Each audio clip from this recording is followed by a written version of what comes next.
Hi everyone, I thought I'd do a little video on Achilles tendinopathy, a very common condition that we see in clinic. The British Journal of Sports Medicine found that it's the second most common injury for runners, but it's not just a running injury. It certainly seems to be a case that as we age, more and more people will suffer from Achilles pain. Everything historically would have been called, when it was related to tendon, it was a tendinitis. Itis, the suffix itis, Latin for inflammation or inflammatory. Because we don't know without scanning facilities if the Achilles is inflamed or if there is an inflammatory response, we've moved towards calling everything Achilles tendinopathies, where the suffix pathy is a disease or condition of the tendon, rather than being as specific as saying it is inflammatory. There's a brilliant paper from 2009, Cook and Purdom, and they broke Achilles tendinopathies into three stages. So we've got our reactive tendinopathy, where sometimes there's a swelling, not always, and the integrity or the structure of the tendon generally hasn't changed at that point or has remained the same. From there, we sort of progress into a tendon disrepair, where following on from the reactive stage, the pressure or the loading is still carried on, and so there is a structural change has begun. From there, we go into a degenerative change, or a degenerative tendinopathy, where it's been a chronic overload and someone really hasn't listened to their pain, and so there's been the ability to tolerate the load of the tendon has decreased, and there will sometimes be a thickening of the tendon as well. So anatomy wise, we're looking at this area here, this white section on the screen, all the way down into the heel. There's two types generally of tendinopathy or Achilles tendinopathy that we're going to look at. There is a mid portion and an insertional, and they're treated quite differently, which is why some people really suffer long term with them, because they believe they're doing the right thing, but unfortunately they're not, or there's a lot of misinformation out there still, I think. So mid portion is exactly as it sounds. It's that mid portion of the Achilles. We're talking sort of 2 to 7 centimeters up from the heel. Symptoms usually begin gradually, as most tendon pain, during or after exercise. A lot of people will suffer first thing in the morning with Achilles pain.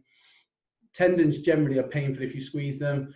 Not a consistent symptom, I wouldn't say, because generally Achilles are painful if someone gives them a pinch. Some people are a more higher risk. This is for both tendinopathies. Some people, unfortunately, are a higher risk generally for tendinopathies.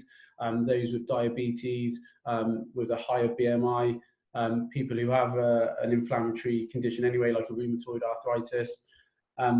Anyone who's had prolonged use of steroids is always going to be at higher risk, because we know steroids generally tend to weaken tendons. And obviously there's a couple of differential diagnoses as well, particularly as we look at the second type of tendinopathy.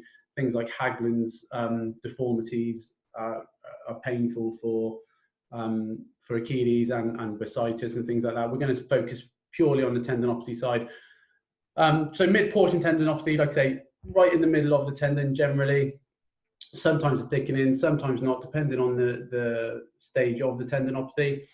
The most common causes would be too much too soon in an exercise sense. So if you've gone from being fairly sedentary to taking part in high impact classes, or if you're taking part in a couch to 5K running course, then they're not uncommon. Training error, again, I don't really like that term, but if again that would form under too much too soon, or if you've gone from lots of long slow running to suddenly doing lots of track work or lots of hill sprints, that kind of thing. Biomechanical issues would be a factor. Lots of people will have a leg length discrepancy, kind of 95% plus of the population. Poor mobility, ankle, foot mobility would potentially be causal. Flexibility issues, so if your calf muscles, your calf complex doesn't have the range of motion to control or to manage dorsiflexion, so where we bring the toes up, that could That could be at play if you've got historical ankle sprains or calf tightness, or a strength discrepancy. If your calf complex simply isn't strong enough to withstand, they would all be potentially causal for a mid-portion tendinopathy. Insertional tendinopathy, much further down, so often misdiagnosed as heel pain. Some people will even think they've got plantar fasciitis. It's been misdiagnosed. Again, this is where your Hagman's deformity could be at play if someone's got a bony spur coming off the heel, digging into that soft tissue. That's going to be very painful to them. Key differences, causally, very similar to mid-portion. The key differences are, whereas the mid-portion tendinopathy is considered a tensile load condition, insertional tendinopathy is very much more a compression-based injury. So that tendon is being compressed against the calcaneum, the heel bone, which we would love all of our bones to be nice and smooth, and but unfortunately sometimes they're not, and so it can be quite painful as it's pushed right into that Achilles. So the key things with insertional tendinopathy, we're going to talk about some self-help in a second, but let's talk about a few things that are much more important, things that we should not be doing for insertional tendinopathy.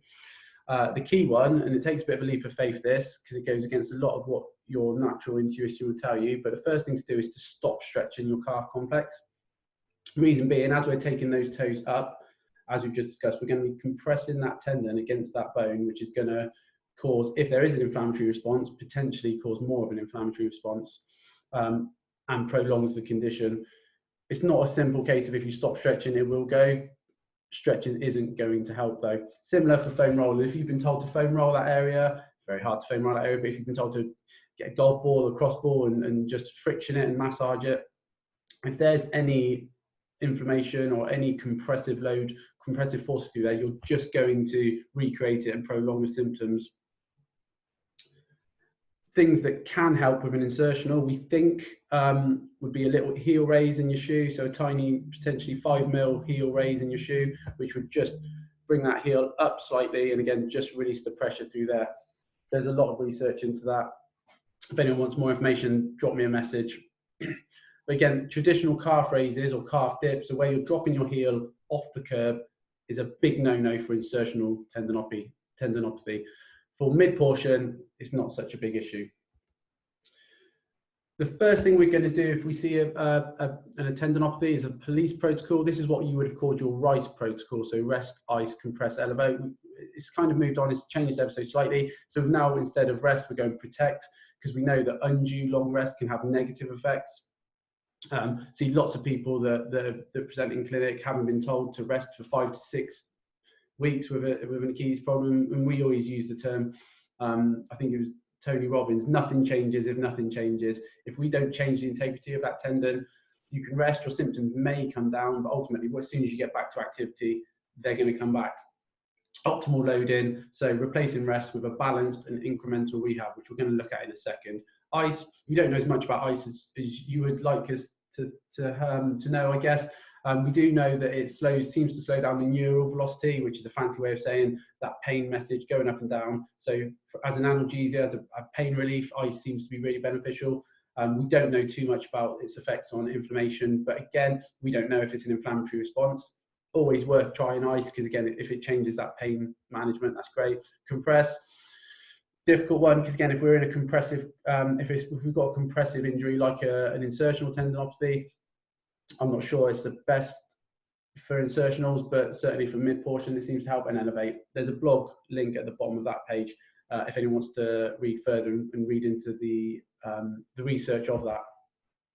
So again, this is from the Cook and Purdom paper that's brilliant and worth looking up if you're into this. So we go through isometric or static loading in the early stage. Basically, we're pain management here. Isotonic, so concentric, eccentric, so shortening of the muscle, lengthening of the muscle. Then loading with compression. Again, that might not be relevant for those with compressive injury. Plyometric and plyometric with compression.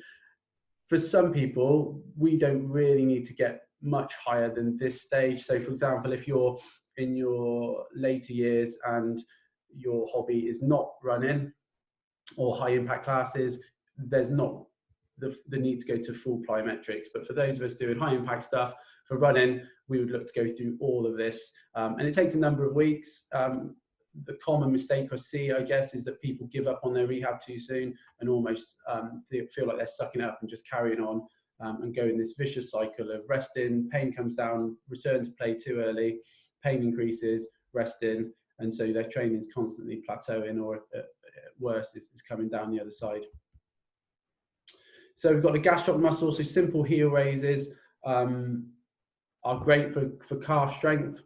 Again, this would not be suitable where the heel's coming down below the curb. This would not be suitable for an insertional, but for a mid portion, absolutely fine. I like to go 2 legs up, hold for 3 seconds on one leg and 2 seconds down. So nice and controlled, nice and slow. Soleus muscle, really important muscle. We'll show you a video for this. So Soleus muscle is hugely important, particularly for runners. It takes a huge weight whilst we're running, up to 14 times body weight. The difference between the Soleus work and the gastroc work is gastroc work would all be straight leg with your knees straight. The Soleus, all bent leg work, or the knee is bent. So I like to start with, again, this is an example of isometric work. So you can see I'm up on my toes, but bent knee. So all the force is being transmitted through the Soleus with the aim of offloading the Achilles. It's just distal, just below it. From there, we can go into more isotonic, so concentric, eccentric. In a rehab setting, I would slow this right down. So you can see I'm relatively fast there. I would argue potentially more of a bent leg as well. I wouldn't go below 90 degrees, so the heel staying in line. I would slow it right down. Sometimes clinically I use a metronome, useful, set that to 30 beats for 60 seconds, so it's 2 seconds per single leg raise.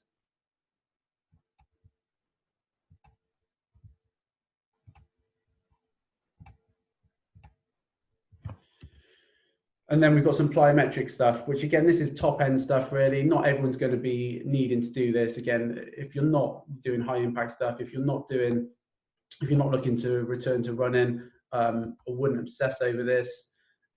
But plyometric work at root is load and explode, it's bounding, it's bouncing, it's hopping. They're all plyometric exercises for the lower limb. So here's a few examples.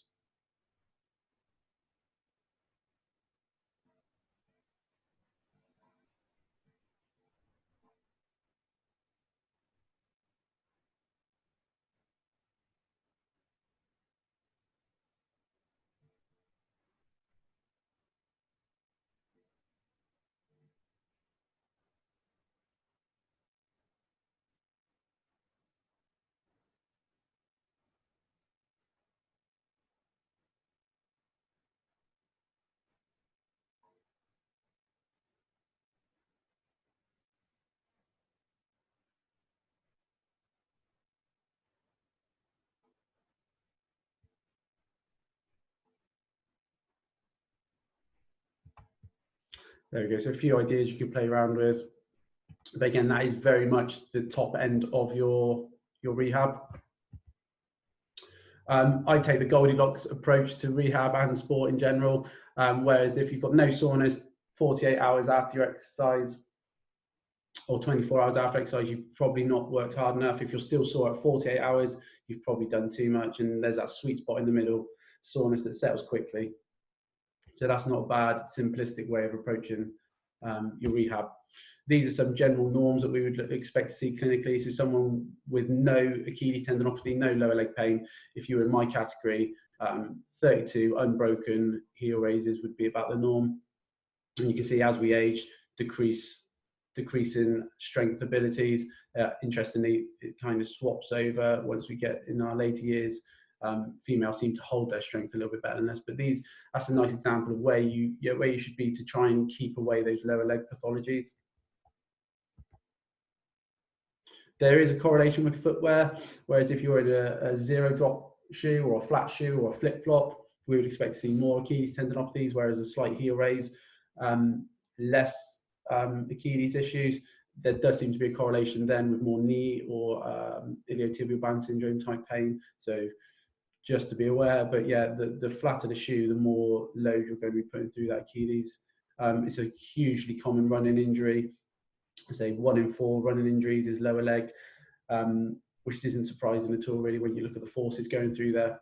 Again, training errors, just for info, the faster you run, the more likely you are to get an Achilles pain. The more you run, the more likely you are to get a knee pain. So again, just something to be aware of for the runners out there. I hope it's been helpful. I hope there's a few things you can take away and start implementing. If you have any lower limb pathology, please share with anyone who you think might have. Just a heads up, I've got a webinar online. It's 80 minutes long in two 40-minute parts, two 40-minute parts, which covers lots of advice similar to what you've just seen, including lots of different injuries, aimed at reducing your injury risks. I had lovely feedback when I've done it in-house, so if anyone would like to download that, please visit that link there on my website. It's the Strength Conditioning for Runners workshop page.